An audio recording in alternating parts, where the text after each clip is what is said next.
continuing in chapter 1, now focusing on homeostasis, and then we're getting into some of the terminology, the planes and the sections of the body.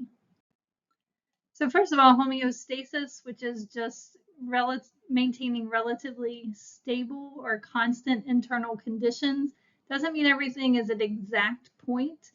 So we can fluctuate around what's referred to as a set point or the ideal normal, and establishes a range. Okay, so there is some, again, it's a range. It doesn't, for example, body temperature, the kind of normal set point is 98.6.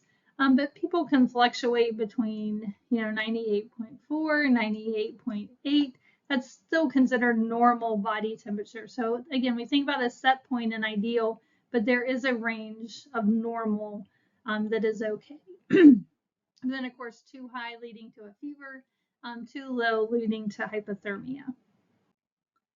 So in order to maintain this steady kind of state, we need to have feedback loops. So we'll talk about negative and positive feedback. So what's regulating this homeostasis are these feedback loops. Again, we have two types, negative and positive. In either case, there are three main parts. There's a receptor, and that essentially is detecting or receiving the stimulus. So again, a change in temperature in order to indicate we have a fever or that our temperature is too low. We have receptors that look at the amount of glucose to determine if our glucose levels in the blood are too high or too low. Then there's a control center that is going to establish that set point, and that's going to be what receives information from the receptor. So again, if our temperature goes too much, where is that information being sent?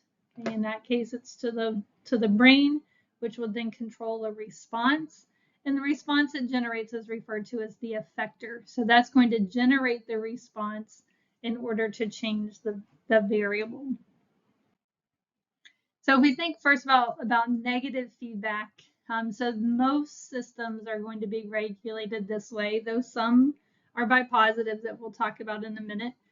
So these are going to counteract a change. So for example, body temperature. So if it gets too high or too low, this negative feedback would get activated by decreasing the change to help maintain homeostasis and return to the set point.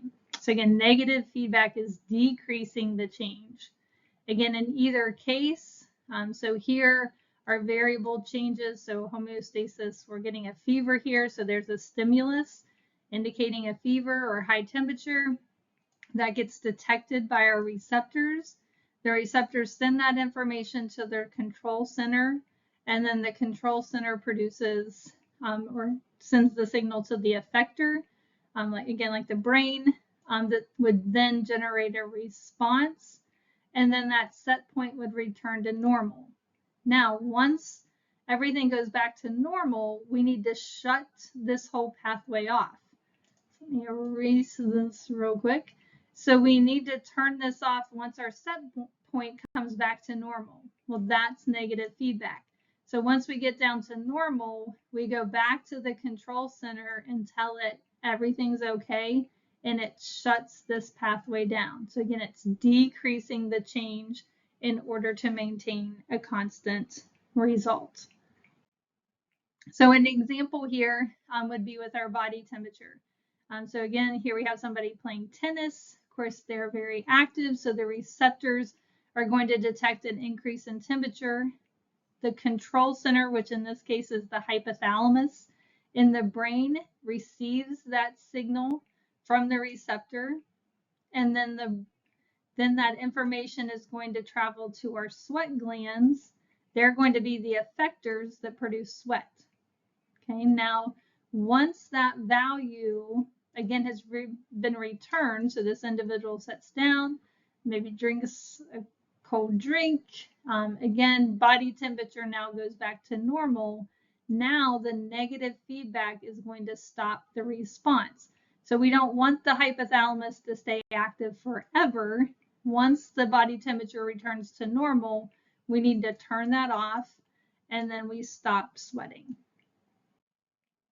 Now looking at this more in detail.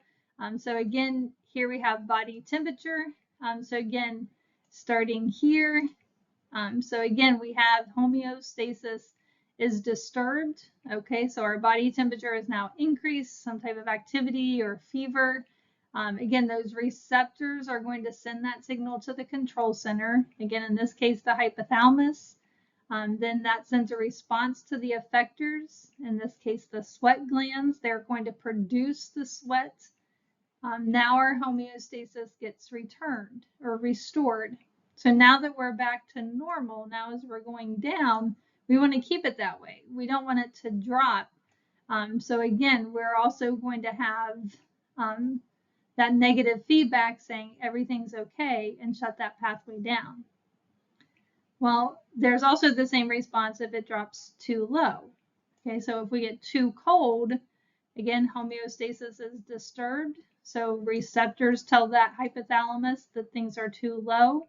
Now we're going to decrease the sweat glands, and the effector is going to turn those off to stop the sweat production so that the body again can return to normal. Positive feedback. Here, whenever a deviation occurs, we're actually going to make that deviation greater. So again, negative turns things off, it inhibits something, positive activates it, makes it even greater. So again, many systems use negative feedback.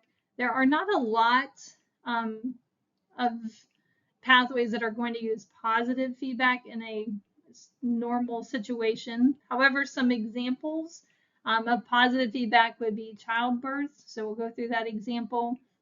Lactation. So whenever a mom is breastfeeding, so the more the infant feeds, the more milk that gets produced. So again, we're increasing. So the production of milk is a response. Producing more and more milk is an example of positive feedback.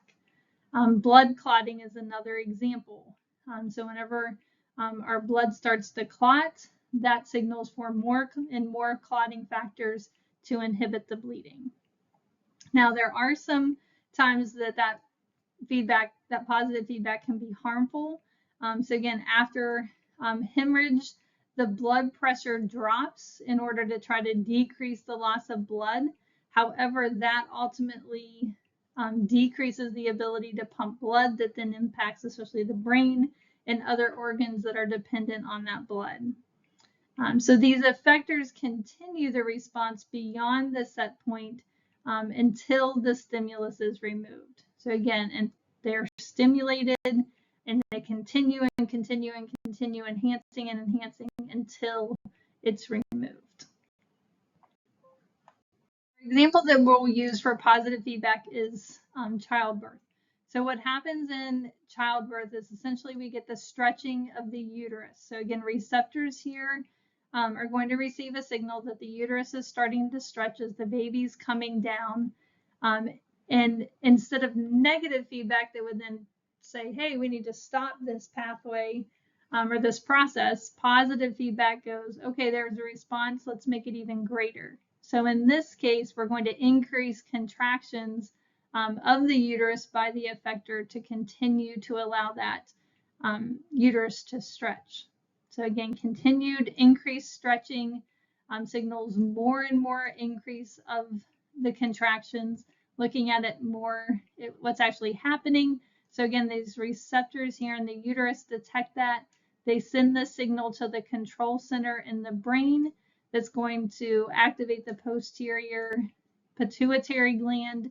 It's going to release a hormone oxytocin, which would be our effector, and that's going to further contract those muscles. And again, that then further increases the control center, makes more oxytocin, and continues to contract and contract using that positive feedback until we actually have the birth of the child. And then once the baby is removed, once the fetus is removed from the uterus, now that stimulus is removed and that pathway would shut down. All right, now switching to some of the terminology. And again, there will be a lot of repetition with this, especially in with the exercises with lab as well. Starting first with what the anatomical position is, which is how this man is posed. So the body is erect, facing forward, feet are together and slightly separated. The palms are facing forward. So some of the positions outside of that that you may hear of, supine position is lying face up, and then a prone position is lying face down. Now, as far as directional terms that are shown here, so superior, also called cephalic, versus inferior. So superior is toward the head, inferior is away from the head. So you think about somebody being superior, they're at the top, someone who's inferior is at the bottom. Then we have medial versus lateral. So medial is toward the midline, lateral is moving away from the midline. Proximal versus distal is talking about linear. So proximal is going to be close to, so we're moving toward the center. Distal is going to be moving away from the center. And then finally, superficial and deep. Superficial is on the outside or on the surface. Deep is going to be under that surface. Some of our directional terms, so we have anterior and posterior. These may also be called ventral and dorsal. So anterior is going to be forward. So the anterior is the front of the body. Posterior, we think about posture and the spine being on the back side. Right, this is just a nice little table to look for some examples. Again, a lot of the assignments, a lot of the questions you'll have will be similar to this. But again, just putting these in perspective, again, superior versus inferior, anterior versus posterior. So again, the navel is anterior to the spine, spine is posterior to the breastbone. So again, just being able to use these terms accurately and getting used to them.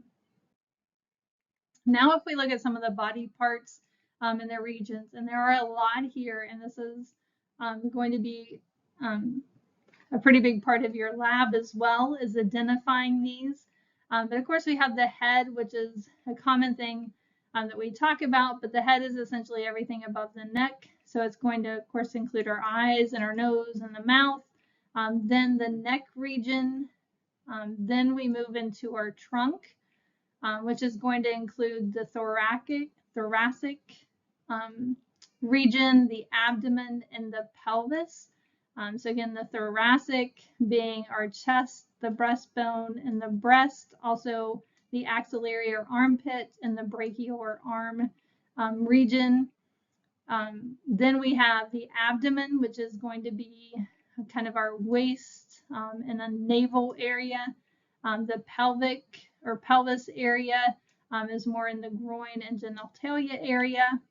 Then we have our upper limbs, which are going to be our arms, lower limbs, which would be our legs, and then we have our hands and our feet. And of course, each one of those is made up of other parts as well. So again, you'll be going through these in lab as well as identifying them in some of your assignments for lecture as well. And then our posterior view, again, looking at the back side, again, still the upper limb, lower limb, so our arms and our legs. The trunk area here is what we see in the posterior side that we don't see on the front. So again, like our spine area, the spinal column, the sacral area, the buttocks, all of this makes up the trunk. Now, if we divide the abdomen into quadrants, so quad just means 4. So if we take what we see as a medial, so right down the midline, and then a transverse, which is a horizontal across the section, and we divide it into 4, we have the right upper quadrant. And again, this is the individual's right. So if we're looking at it, it looks like it's our left. Again, we're talking about on the patient or on the person's side. So this is the right upper quadrant, which would include like the liver, the left upper quadrant, and then our right lower, and our left lower. So again, this is essentially cutting the body into left and right parts, which is a cross section here, and then our transverse section as well, to separate in the upper and the lower. And then a few of the different regions, again, you'll see some of these in lab, but the epigastric region, we have the left and the right hypochondriac, the right and left lumbar, with the umbilical region in the middle, the left and right iliac, with the hypogastric region in the middle. All right, now our planes, which we kind of already mentioned whenever we were talking about the quadrants here, we have the sagittal section, which is dividing into left and right parts. That doesn't always have to be right down the middle, but if it is, it's referred to as the median, which is again down the midline of the body, so equal parts. But a sagittal section could be to one side or the other, so just dividing into the right or left. We also have the frontal or coronal, which is also a vertical separation, but now we're doing anterior versus posterior. So we'll see some pictures in a second. So the front versus the back. Then the transverse that I mentioned, the horizontal. So dividing into top and bottom, or superior and inferior. And then an oblique would be anything at an angle. So anything that's not a vertical or horizontal plane.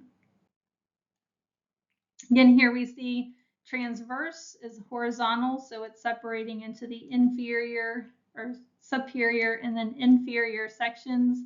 Our coronal or frontal section is separating everything into an anterior or posterior, so front or back. And then sagittal is separating everything into left and right. So we have the left side of the brain and the right side of the brain. And whenever we talk about planes through an organ, so like slicing through an organ for a dissection, for example, a longitudinal cut would be the length. So think length or long would be the length of the tissue, in this case, the intestine. Transverse, though, would be, again, straight through it. So we have, again, two separate individual sides here. And then oblique would be anything at an angle that would be cut. So again, if we're cutting along the length of it, that's longitudinal. Straight across or cross section is transverse. And then anything at an angle would be oblique. Moving into our body cavities. So this is looking at dorsal and ventral body cavities. So if we start with dorsal, now we have the cranial, which is where our brain would be, and vertebral, which is the spinal cord. Then if we talk about the ventral body cavities, this has the majority of our viscera that gets included into the thoracic cavity. And that includes the pleural cavities. We'll look at those, but that includes the lung. So if you've heard of pleurisy, that's an infection of the lung. And the medial mediastinum, which has the heart and some of our blood vessels, as well as the thymus, trachea, and the esophagus. Then we have the abdominopelvic cavity. So as the name implies, it has the abdominal cavity, so thinking more about the stomach and the intestines, and the pelvic cavity. So the abdominal, again, most of the digestive organs, and the spleen, which is part of the lymphatic, and then the pelvic that has our bladder, urethra, reproductive organs, and the rectum. So again, just looking at each of these, again, we have looking at the ventral here body cavity. So we have the cranial here at the top that houses the brain, the vertebral that has the spinal column. Then whenever we get into the thoracic cavity, that's our lungs. Here, the mediastinum, here over the heart. So again, mainly the midst, the upper part, just without the lungs, because the lungs are part of the thoracic. But then the heart in that region would be the mediastinum. Of course, our diaphragm then separates the thoracic cavity and the mediastinum from the abdominal cavity, which would hold our digestive organs. Then the pelvic is more the reproductive organs, the urinary system as well. Now, finally, just wrapping up here with our serous membranes. So these are coverings of the organs of the body cavities that line each of these cavities. So in our example here, this fist is representing an organ, whether it's the brain, the liver, the spleen, whatever. So this fist is representing the organ. The inner balloon wall is what's called the visceral membrane. So that literally covers around the organ. But then there's also an outer balloon or an outer wall called the parietal membrane that lines the cavity. So the lining around the organ itself, so right around the lung, is the visceral membrane. And then the lining of each cavity, like the abdominal cavity, is called the parietal membrane. So the cavity between the two membranes then is filled with fluid that's produced by those membranes. So then a few of these membranes that we'll highlight. So the pericardium, for example, this surrounds the heart and it has the pericardial fluid that would between that and that mediastinum cavity. We have the pleura, which is surrounding the lungs and then lines the thoracic cavity. That'll have pleural fluid. So again, pleurisy. The peritoneum surrounds our abdominal organs and then lines that cavity as well. So it has that peritoneal fluid. So this wraps up, again, lots of terms here to go along with this one, as well as understanding that homeostasis.